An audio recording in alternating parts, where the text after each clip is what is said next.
She was just a little girl, migrating than the table where royal scrolls were signed. Her tiny hands still held dolls at night, but during the day, she was taught how to bow, how to sit straight, and how to smile without showing fear. Her name was whispered in the halls of two kingdoms, not because she had done something great, but because she was about to be used for something big, a royal marriage. She didn't know what marriage meant. She didn't know why adults cried in silence and smiled in public, but she was about to wear a dress heavier than she could walk in and a ring that tied her life to a man she had never met. This was no fairy tale. This was politics. This was power, and she was the pawn. The court was full of shiny things, golden chairs, red carpets, guards with silver swords, and maids who whispered behind curtains.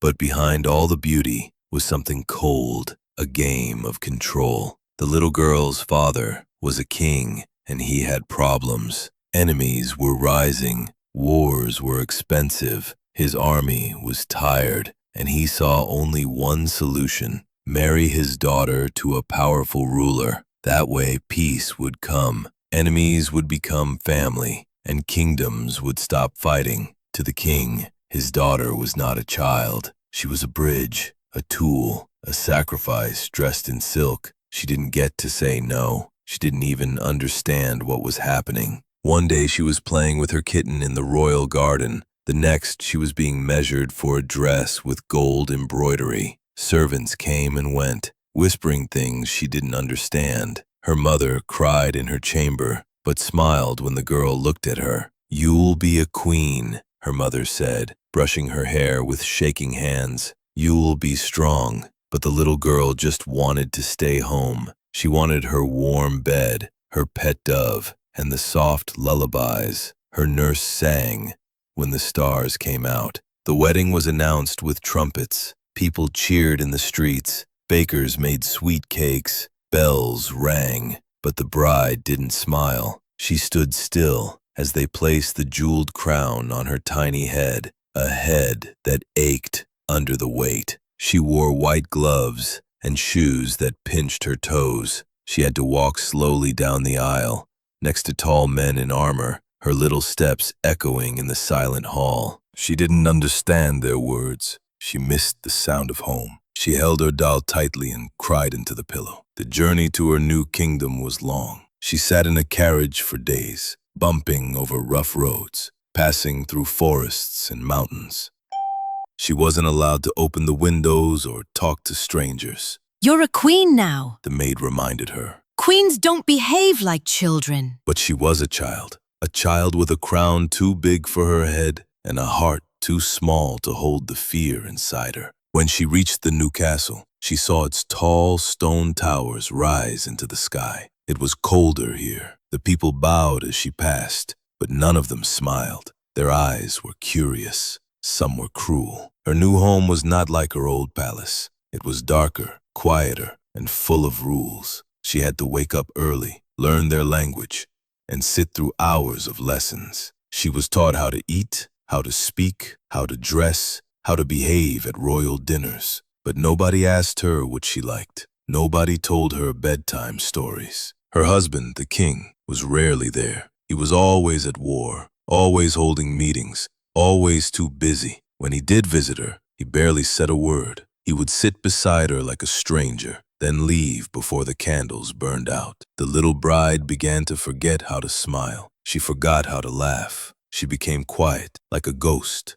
walking through halls filled with old paintings and cold marble floors. She spent hours by the window, watching birds fly freely across the sky. Sometimes, she wished she were one of them, just to escape. But there was no escape, not for queens, not for little girls turned into symbols of power. And yet, even in this sorrow, she tried to be brave. She practiced her posture. She memorized the names of nobles. She learned how to write letters in beautiful cursive. She did everything they told her to do because she believed, deep down, that if she was perfect, they might start to love her. They might see her as more than just a tool. But the truth was, They never saw her at all. She was a queen, yes, but not by choice, not by joy. She was a bride made of silence and silk, a child hidden behind a crown, and her story was just beginning. In the grand halls of the castle, maps covered the walls. Red lines, golden pins, and scribbled notes showed where wars had been fought, where peace had failed, and where danger still lived. His kingdom was rich, but his enemies were growing bolder. There had been battles, of bloody ones. His soldiers were tired. The treasury was nearly empty. His advisors warned that the next war could destroy everything. But there was a way out. Missed a deal. Across the sea, another kingdom was strong, full of knights and ships, led by a ruler feared by all. That ruler had no reason to make peace. He didn't need gold. He didn't need land. But he was old, and he needed something else, a wife. And he wanted one from royal blood, a girl young enough to be molded into the perfect queen, a girl who wouldn't against him, a girl he could control. So the offer was made. The two kingdoms would stop fighting if the little princess became his bride. No more battles, no more blood, just one little girl, sent away forever. The deal was sealed with a letter, written in gold ink and sealed with wax. Her father didn't hesitate, not because he was cruel,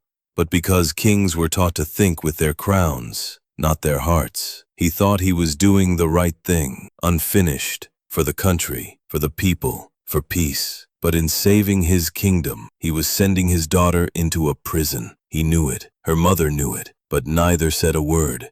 When the wedding preparations began, the princess was dressed in the finest silk. Horses were polished, carriages were painted, jewels were placed into little boxes. Everything was ready for her journey to a land she didn't know. People called it a royal celebration, but in truth, it was a farewell to her childhood. She would never again run barefoot through the gardens, never again hide in the kitchen to steal fresh-baked bread, never again hear her mother's soft songs at bedtime. She was leaving, and she wasn't coming back. The ship that carried her across the sea was large and full of guards. She stared at the waves for days, wondering if her new home would have flowers like the ones back home. But she was not allowed to ask questions. Every time she did, some weeks would say, "Queens don't ask, queens obey." The sea was wild. Storms came, thunder cracked. The little girl would cry at night,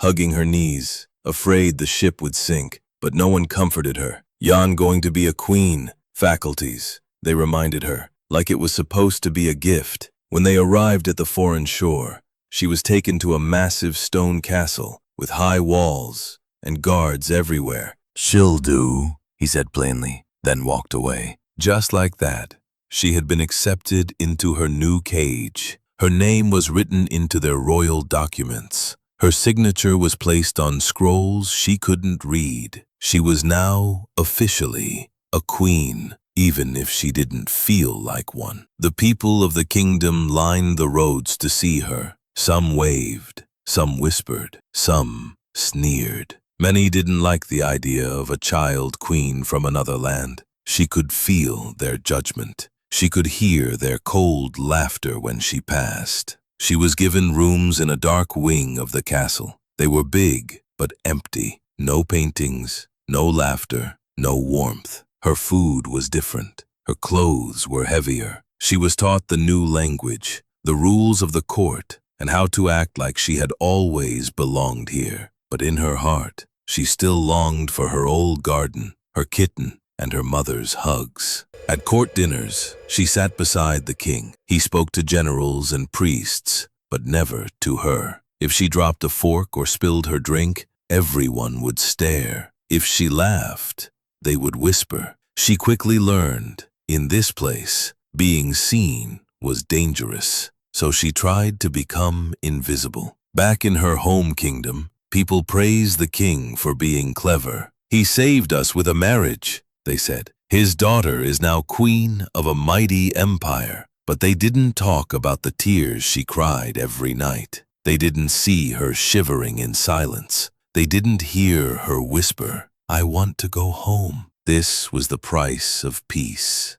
A child sold like gold. A kingdom won without swords, but with silence. Over time, the little bride stopped asking questions. She stopped crying. She folded her hands when told. She nodded when spoken to. She was learning, not how to be happy, but how to survive. She had entered this kingdom as a gift from one king to another, a symbol, a tool, a royal offering in a game much bigger than her. This was the kingdom's deal, a deal made by men with swords and titles, a deal signed with ink but paid in innocence, a deal where no one asked the bride if she wanted to say, "I do." The castle was huge, like a stone monster resting on top of a hill. Its tall towers touched the clouds, and its long hallways seemed. In truth, she was a stranger in a strange land, a girl placed on a throne too heavy for her small shoulders. Her daily life was full of rules. She had to wake up at sunrise. Maids would dress her in stiff gowns, with tight corsets that made it hard to breathe. Her hair was pulled and twisted into fancy styles that gave her headaches. She wasn't allowed to run, or laugh too loud, or eat sweets without permission. Every move was watched. Every mistake was punished, not with hands, but with cold eyes and cruel words. She was taught how to sit properly for hours without moving, how to drink tea without slurping, how to keep her hands folded, how to walk without her heels clicking too loudly on the marble floor. It wasn't play, it wasn't learning, it was training. Like how someone trains a bird to sing the same song every day in a golden cage. She had teachers, but not the fun kind. Old men with gray beards taught her royal history, foreign languages, and long lists of royal family names she didn't care about. She was expected to memorize every word. If she forgot a name, they'd frown. If she mispronounced a country, they'd shake their heads. A queen must be perfect, they told her, again and again. But she didn't want to be perfect. She wanted to be herself. She just didn't know who that was anymore. Sometimes, she would sneak to the window of her tower room. She'd stare at the sky, watching birds fly freely over the castle walls. She envied them. They could leave. She couldn't. Her room was filled with expensive things, silk curtains, golden mirrors, jeweled hairpins, but it all felt fake, like decorations in a prison. She missed her home. She missed her mother's hugs, her kitten's soft purr, and the garden where she used to chase butterflies. But homesickness wasn't allowed in the castle. She was a queen now, and queens don't cry, or at least, they weren't supposed to. She tried writing letters home, short, careful notes. "I am learning my lessons. I miss you." But she never got answers. The letters were read before being sent. Nothing too personal was allowed. She began to wonder if her parents even remembered her, or if they, too, had forgotten the girl behind the crown. The king, her husband, was rarely around.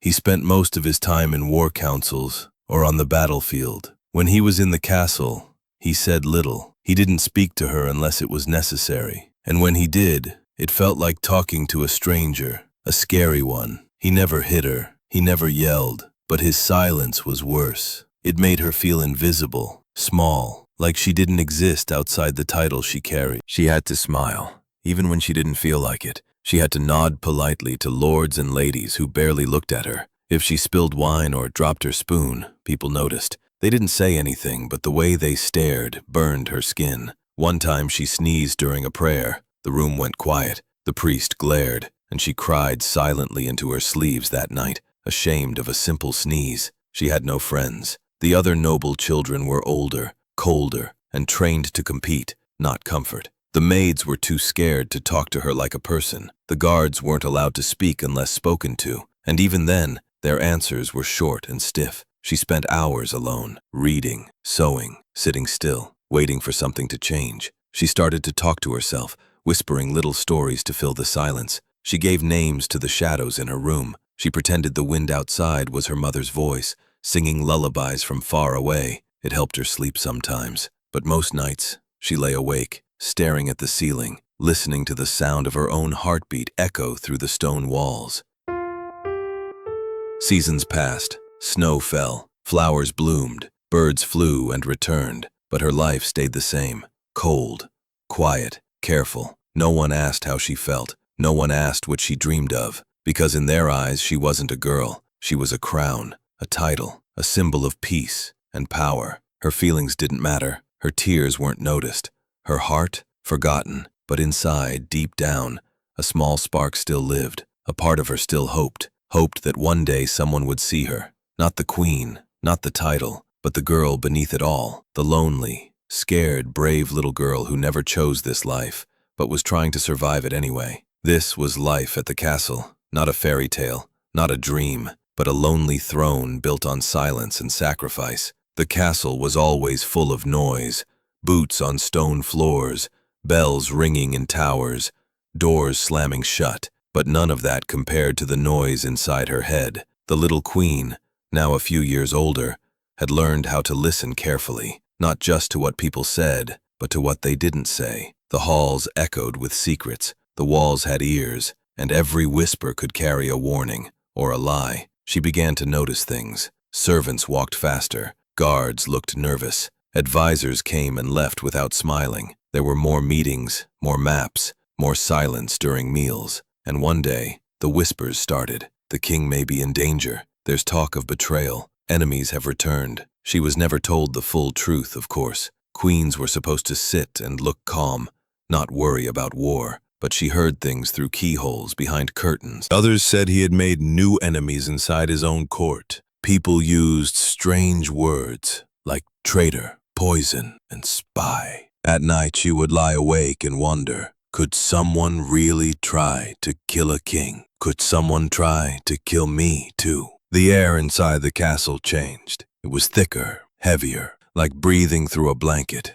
Everyone was watching each other. No one trusted anyone. The queen was given more guards. Her food was tasted before it reached her mouth. Her letters were stopped. Her schedule was changed. At first she thought it was for her safety, but then she realized it wasn't just to protect her. It was to control her. She wasn't allowed near the king anymore. He was always too busy, or too tired, or away. When she passed his chambers, the doors were shut tight, but she knew something was wrong. He had once been a strong man. Cold, yes, but strong. Now he looked pale, thin, sick. Some days he didn't even leave his room. Rumors said he had a secret illness. Others said he had been cursed. And some whispered that his enemies were slowly poisoning him, one drop at a time. She started hearing stories of war again, battles in the mountains, cities burning, ships sinking.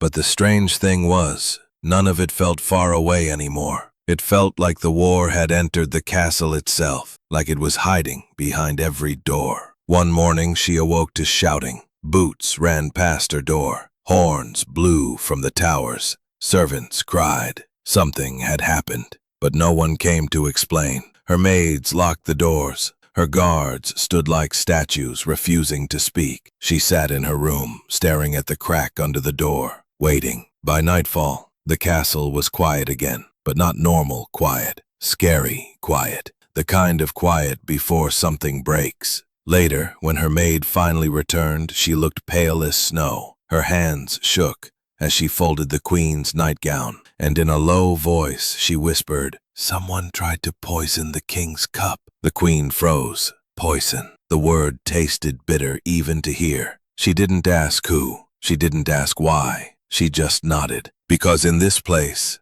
questions could get you killed. From that day forward, things grew darker. The torches in the halls were dimmer, the windows, not even the king, especially not the king. She was told to smile during public appearances, but inside, her heart beat like a drum, because every day felt like a coin toss.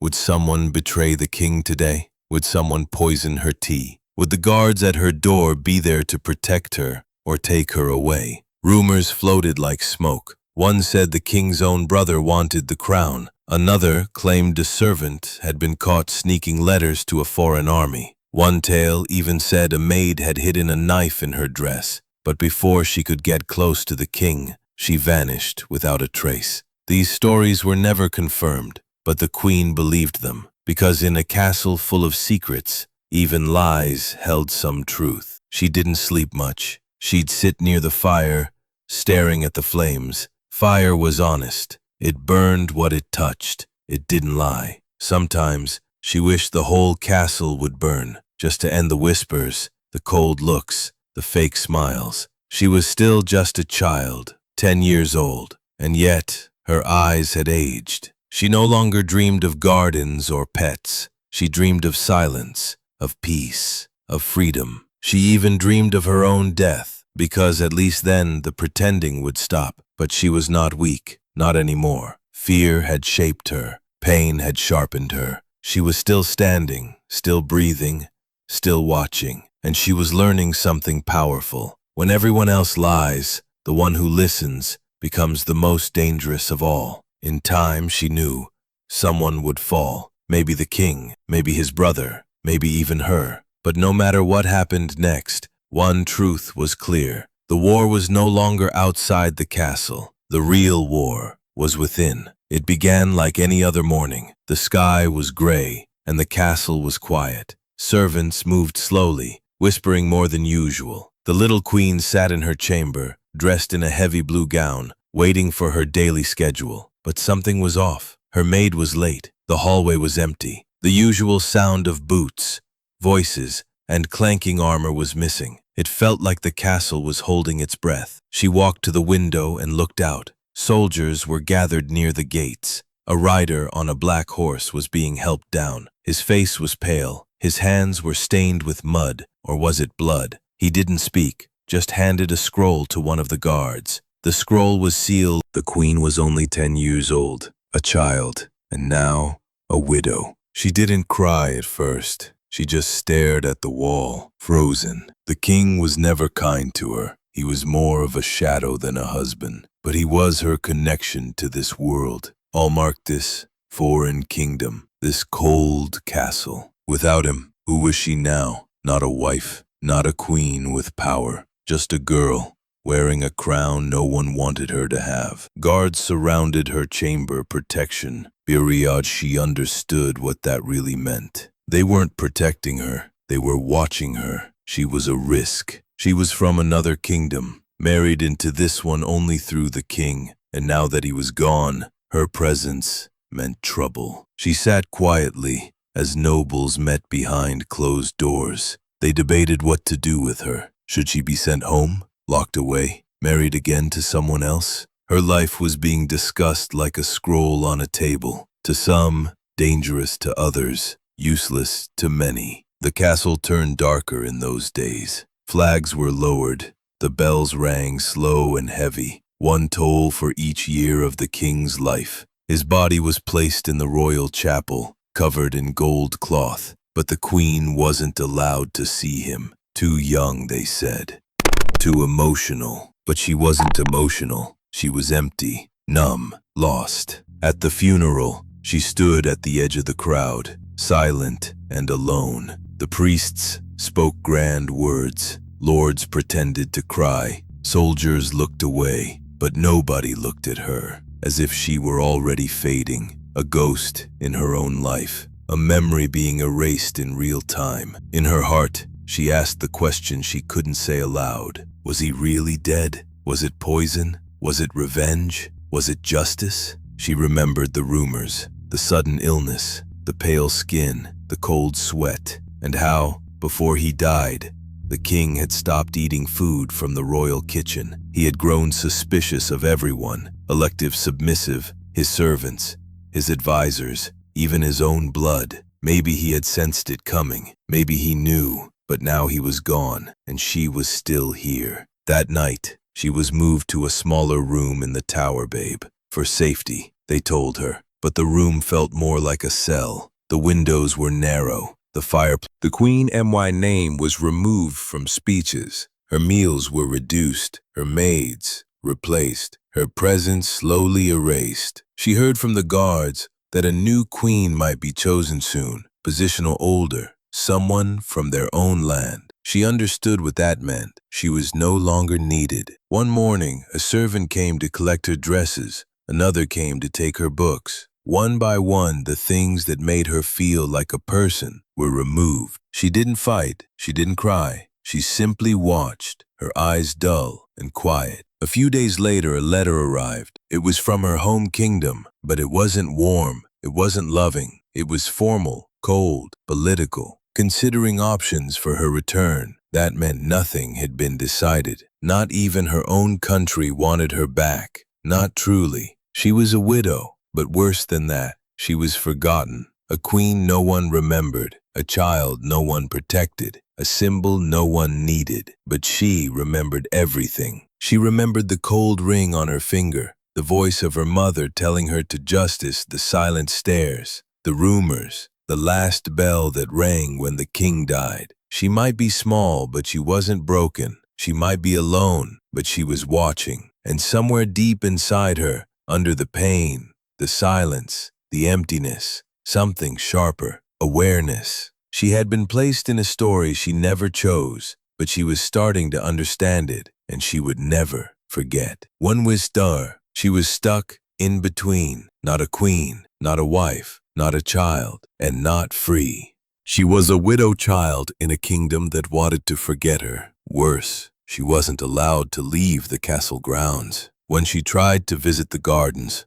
a guard stepped in front of her. "Orders," he said simply. When she asked to send a letter, they told her the courier was unavailable. When she asked to pray at the royal chapel, they said it was closed for cleaning. But she knew the truth. They were keeping her trapped. They called it security, but it felt like a cage. She walked the same empty halls each day. She passed portraits of kings and queens, strong, tall, proud. And there she was, a forgotten queen, a name barely spoken, a shadow in a long, cold corridor. Days turned to weeks, weeks into months. The world changed outside her window. Trees lost their leaves. Snow covered the towers. Then the flowers returned, but no one told her the news anymore. She didn't know if wars had ended, if new rulers had been crowned, if her parents were alive,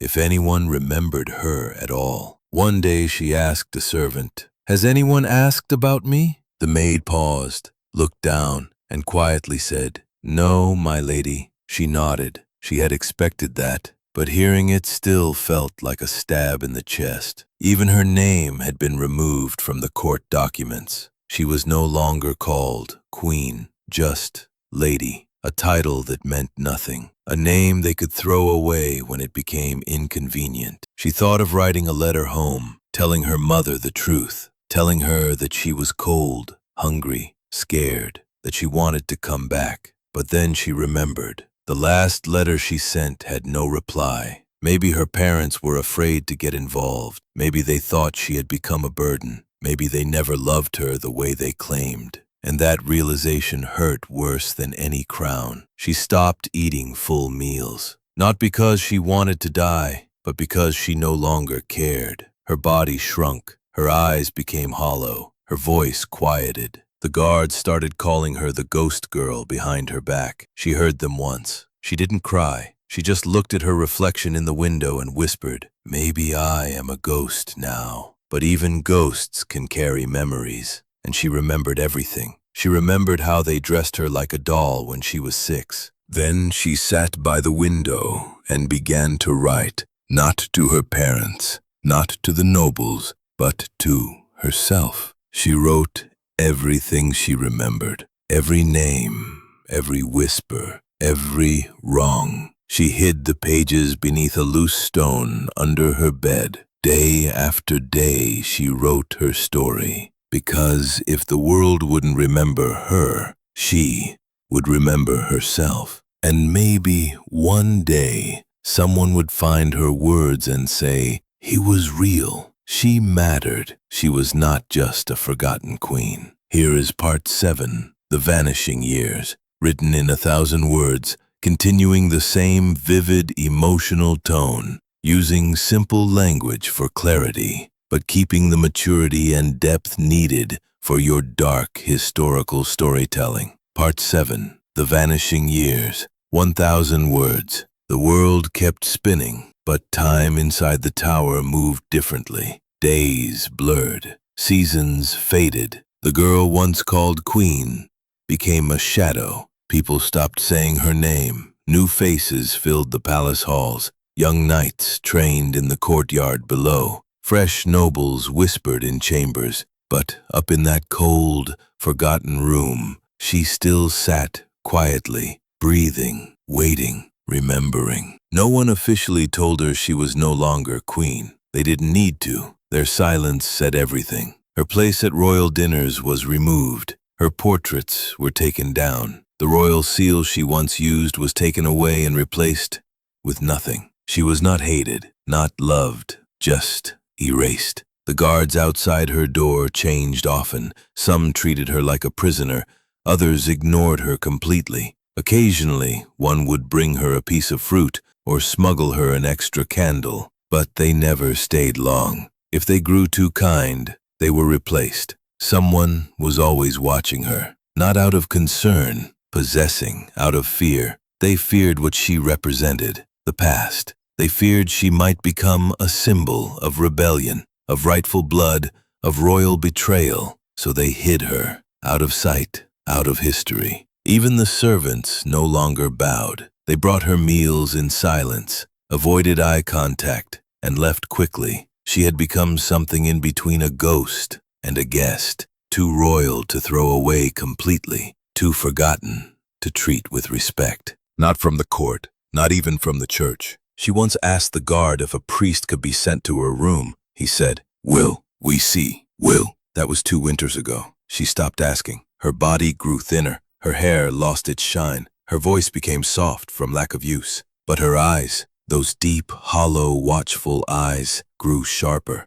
She noticed everything, the shift in footsteps, the way guards whispered names, the way letters were burned after reading. She learned to read faces like books, and she knew she was not the only secret in this palace. Rumors reached her like echoes through stone. They said the king's brother, now the king himself, was growing paranoid, that he believed someone would rise to challenge him, that he feared anyone with royal blood, anyone with a claim. That meant her. She had no army, no wealth, no allies, but she had a name, and that was enough to make her dangerous. So they tightened the ropes. She was moved to an even smaller room, higher in the tower. The windows were sealed. The door had 2 locks. She was told it was for her safety, but she knew what it really was: disappearance. They weren't going to kill her. No, that would make her a martyr, someone people might remember. They would do something worse: erase her, let her fade, let her rot quietly behind stone and silence,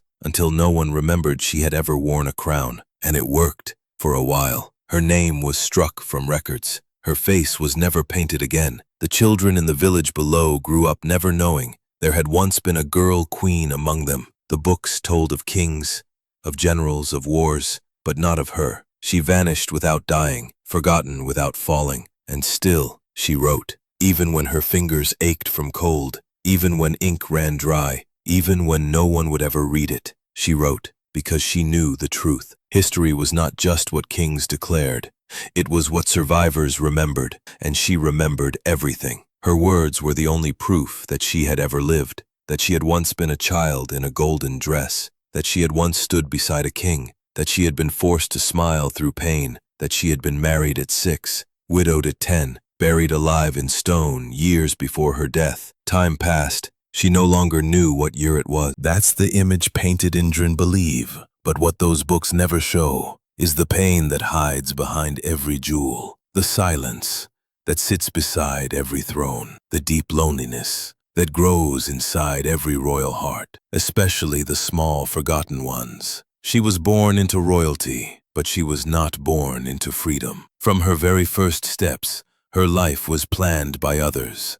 What she would wear, who she would marry, where she would live, and even when she would die. None of those were her choices. Her name was written in gold, but her tears were ignored, like dirt on marble floors. The truth is simple but cruel. Royalty, is not protection. It is a prison made of expectations. When she was just 6, they told her she was lucky. She was going to be a queen, but she didn't feel lucky when she stood in a heavy dress, trembling in front of a stranger twice her age, being told to say words she didn't understand. She didn't feel lucky when she was taken from her mother's arms and placed in a land where no one spoke her language. She didn't feel lucky when her meals were served cold and her eyes were too swollen from crying to enjoy them. She didn't grow up with toys. She grew up with titles, and those titles came with rules. A queen must not laugh too loudly. A queen must not cry in public.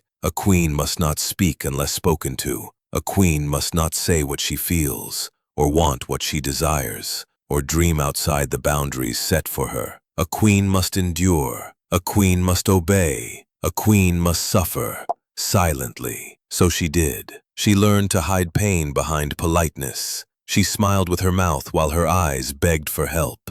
She learned to speak only when necessary, and only with the right words. She memorized scripts, how to talk, how to bow, how to apologize, even when she was not wrong. But the hardest lesson? Learning that no one cared. No one cared when she was cold. No one cared when she was scared. No one cared when she whispered, "I miss home," into her pillow each night. As long as she played her part, the world around her kept spinning. And when her husband, the king, died, no one asked how she felt. They called her a widow, not a child. They buried him with honor. They buried her in silence. No more visitors. No more letters. Just a locked room and the slow, cruel passing of time. This is the real pain behind royalty. Being forgotten while still alive. Being used while still a child. Being silenced because your voice might be inconvenient. She wasn't a queen to them anymore. She was a reminder of the past, an old mistake wearing a small crown. So they erased her, and she would whisper the words again. I was real. I was there. I was more than their pawn. Because while kingdoms forget, paper remembers. And her story, though buried under stone and time, was still alive in ink. Some days, she dreamed about freedom, not about thrones or riches, but about walking barefoot in the grass, about watching the sun rise without permission, about hearing her own name spoken with love, not duty. But those were only dreams, and royalty is not allowed to dream. Even her memories of her parents had faded. She no longer remembered the warmth of her mother's voice or the scent of her father's cloak. Time had stolen even that. All that was left was her, and the silent truth that royalty had taken more from her than any war ever could. Not just her childhood, not just her marriage, but her identity, her voice, her name. The pain behind royalty is not loud. It is quiet. It sneaks into your bones. It builds walls around your heart. It teaches you that being strong means being silent, that to survive, you must disappear from your own life. And that's what she had done until now. Because one evening, after years of being locked away, something changed. She stood up. She brushed off the dust from her dress. She looked into the cracked mirror and said her name out loud, just to hear it again. Then, she pulled out all the pages she had written, every secret, every sorrow, every injustice, and she did something bold. She tied them together, carefully, lovingly, page by page. She had no army, no crown, no power, but she had her story. And one day, even if it took decades, someone would find it, someone would read it, and they would know the truth. Not the pretty tale written in gold ink, but the real one, the painful one, the forgotten one, the story of a girl made queen, then made prisoner, then made invisible, but never broken. History remembers kings. It remembers their wars, their crowns, their names carved into stone. But it often forgets the quiet ones, uninterrupted, the small voices buried under the noise of power. Voices like hers. She was a queen, briefly, silently, forgotten before she ever had a chance to be remembered. A girl forced into a crown too heavy for her head. A bride too... And through it all, she never stopped writing. Her words, Thrown, denied under floors, folded in corners, inked with trembling hands, Foku came her voice, her survival. No monuments were built in her name. No books told her story. The world moved on. The kings changed. The crowns passed hands. And her room, high in the cold tower, eventually crumbled to dust. But somewhere, maybe beneath the stone, maybe buried in time, wastes. Not a fairy tale, not a legend, just a forgotten life that dared to speak. She may not have ruled armies. She may not have won wars, but she endured. And in a world that tried to silence her, that was her rebellion. So the next time you hear the word queen, remember, behind the golden gowns, there may be a child, a prisoner, a girl who was never given a choice. And maybe, just maybe, she's still whispering from the shadows, waiting to be remembered.